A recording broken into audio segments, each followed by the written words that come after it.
Bukas, mapapanood na po sa ika-50 Metro Manila Film Festival ang pelikula ng GMA Pictures at GMA Public Affairs na Green Bones.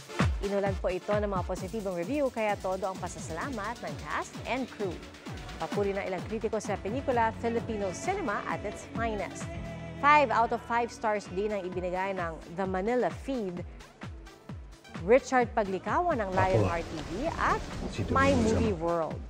May nagsabi pang maaaring frontrunner daw ito sa MMFF.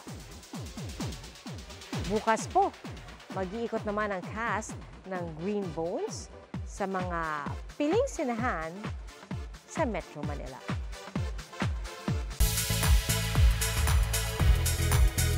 Kung nung nagdaang taon, revenge travel ang nasa Christmas list ng mga celebrities, this year, timbahay ang marami. Nagsasama-sama po talaga. Tapos games lang, dito lang po sa Pilipinas. Finally, it's time. Of course, 1 year na ko lang hinihintay umuwi, so I'm really looking forward. Gusto ko kasama yung family ko and gusto ko mag-bonding kami ng dad ko kasi sa dami na ng problema ngayon, gusto ko lang magkasama kami ng family ko. Ang katapat ng Noche Buena, mga putahing hindi natin malilimot, di ba? Mga food cravings na buong taon nating hinintay. Fruit salad na maraming nata de coco. Favorite ko talaga siya. Yung dinuguan ng lola ko sa Bulacan. Mami ko kasi sobrang galing magluto eh. Isa sa mga signature dishes niya na niluluto niya every Christmas is yung kaldereta niya. Ham especially coming from yung tita ko. Ang leche flan, sobrang soft. Mga masasarap na pagkaing nagpapaalala sa atin ng masasayang araw at kabataan. Ganun pa rin. Sama-sama pa rin kaming lahat. Tapos potluck yan. Kanya-kanyang dala ng mga kanilang special dish.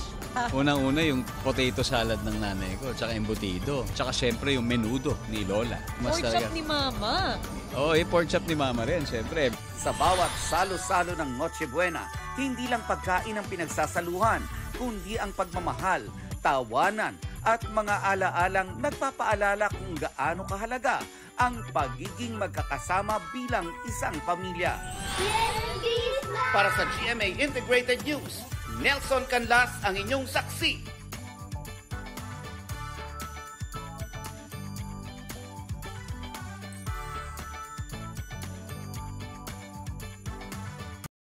Mga kapuso, maging una sa saksi. Mag-subscribe sa GMA Integrated News sa YouTube para sa iba't ibang balita.